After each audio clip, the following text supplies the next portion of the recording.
नमस्कार दोस्तों।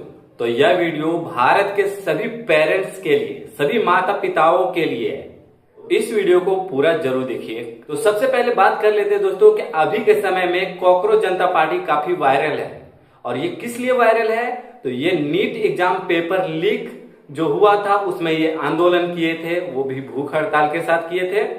और इनके साथ सोनम वांगचुक जी थे जो भूख हड़ताल पे बैठे हुए थे और 20 से 25 दिनों तक वो उसी हालात में रहे।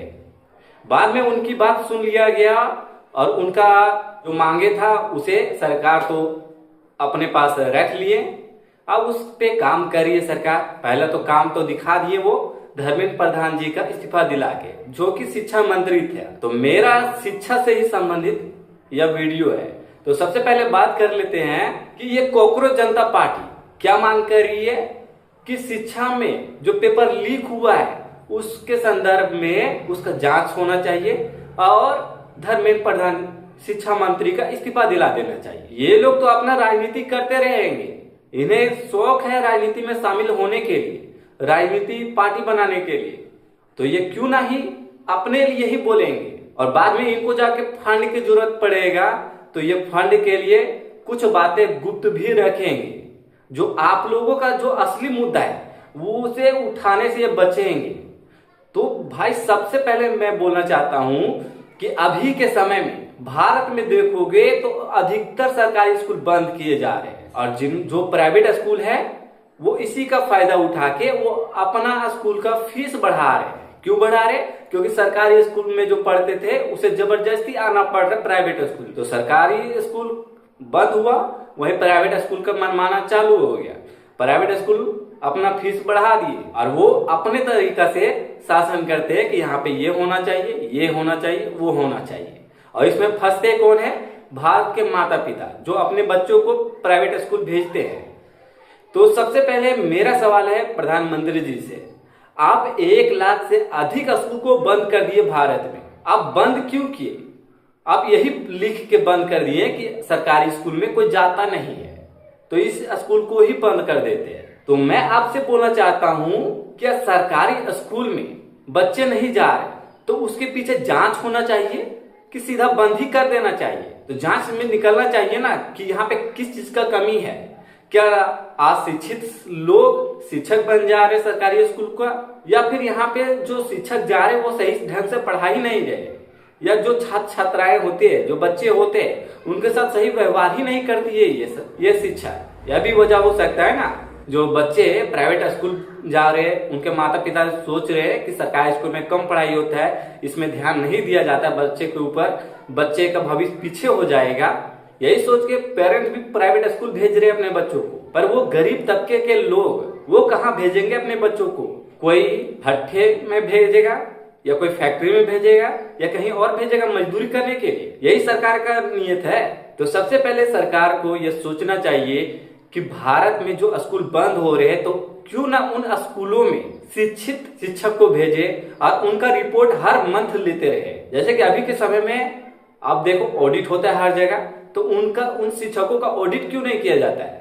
उनका रिपोर्ट क्यों नहीं देखा जाता है कि बच्चे किस तरह पढ़ रहे हैं? क्या भारत में एक और टीम का गठन नहीं किया जाना चाहिए जिसमें वो लोग सभी शिक्षकों का टेस्ट ले सके, सभी स्कूलों में जा जाके वो देखे कि शिक्षक किस तरह से पढ़ा रहे हैं? या फिर सरकारी स्कूल में, हर सरकारी स्कूल में प्राथमिक विद्यालय से लेके उच्च विद्यालय तक सभी क्लासरूमों में सीसीटीवी कैमरा बैठा देना चाहिए और उनका निगरानी उन टीम के द्वारा किया जाना चाहिए कि शिक्षक किस तरह पढ़ा रहे हैं, क्या शिक्षक सही ढंग से पढ़ा रहे हैं और बच्चे पढ़ रहे हैं या नहीं।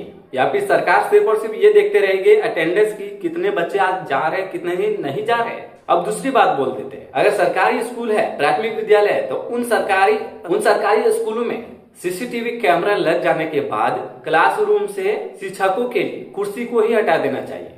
अभी के समय में आप देखो प्राइवेट स्कूलों में, अधिकतर प्राइवेट स्कूलों में चेयर का ऑप्शन ही नहीं है, कोई शिक्षक ना बैठ पाएंगे। और यहाँ पे देखो कॉकरोच जनता पार्टी, आम आदमी पार्टी और ये कांग्रेस दिल्ली के जंतर मंतर पे बैठ के, धरना पे बैठ के बोल रहे हैं कि शिक्षा मंत्री का इस्तीफा दिला दो, गृह मंत्री का इस्तीफा दिला दो, प्रधानमंत्री का इस्तीफा दिला दो। अरे इस्तीफा दिलाने से ही सब समाधान हो जाएगा तो कर ही दो।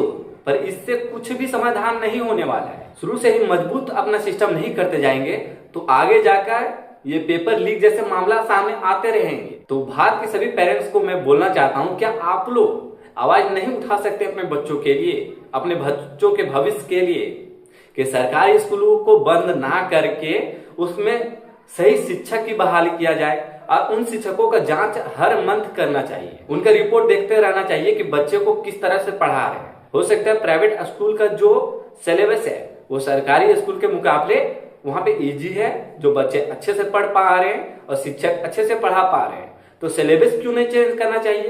तो सरकार को भी ध्यान देना चाहिए कि अपना सिलेबस इजी रखे। जो पहला क्लास, दूसरा, तीसरा, चौथा, पांचवा होता है, इन जैसे क्लासों के छात्रों के लिए जो सिलेबस होता है उसे हल्का क्यों नहीं कर देना चाहिए। अगर हल्का रहेगा तो बच्चे पढ़ पाएंगे और काफी तादाद में बच्चे जाएंगे स्कूल, जहाँ पे बच्चों को अच्छा से समझ आ सके और शिक्षक भी अच्छा से बच्चों को समझा सके, और एक एलिजिबल टीचर जो बच्चों को अच्छे ढंग से पढ़ा सकते हैं उनका ये सिलेक्शन करवा देते, उनका बहाली करा देते डायरेक्ट सभी सरकारी स्कूलों में। और जिन शिक्षकों का बहाली 60 साल के लिए हो जाता है, क्या वो सही ढंग से पढ़ा पाएंगे? वो लोग तो अपना फांकी मारते ही रहेंगे। इसलिए जिस प्रकार से आर्मी में 5 साल के लिए एग्रीमेंट किया गया कि आप अच्छे से रहेंगे, अच्छे से अपना योगदान देंगे तो आपको यहाँ पे लंबे समय तक खींच लिया जाएगा, उसी प्रकार से यहाँ सभी सरकारी स्कूलों में क्यों नहीं किया जाता है कि आप अच्छे से पढ़ाएंगे तो आपको यहाँ पे लंबे समय तक रखा जाएगा। पर ये नहीं करेंगे कोई, सब इस चीज से भागेंगे कि एक बार कोई शिक्षक का बहाली कर लिए 60 साल तक रहने देते हैं, भले ही वो पढ़ाए या ना पढ़ाए या वो अशिक्षित शिक्षक ही क्यों ना हो, के बारे में कोई नहीं बोलेगा। तो सभी पेरेंट्स को खुद आवाज उठाना चाहिए, खुद आवाज उठाना होगा कि ये गलत हो रहा है, इस शिक्षा नीति में सुधार होना चाहिए, ताकि बच्चे जो शुरू से ही अशिक्षित रह जाते हैं उसे शिक्षित करने का प्रयास किया जाए। अगर आप लोग चाहते हैं कि सरकारी स्कूल का फैसिलिटी सुधर जाए, प्राइवेट स्कूलों से अच्छा हो जाए, तो इस वीडियो को लाइक, कमेंट और शेयर जरूर करिएगा, ताकि मैं वीडियो बना के सरकार तक आपका मुद्दा उठा सकूंगा। और एक बार हो सकता है तो हम एक आंदोलन करेंगे जिसमें यही शिक्षा नीति होगा कि बच्चों का स्कूल का व्यवस्था अच्छा किया जाए। तो चलो अभी के लिए आप लोगों से विदा लेते हैं, हम लोग मिलते हैं एक अलग वीडियो में अलग टॉपिक के साथ।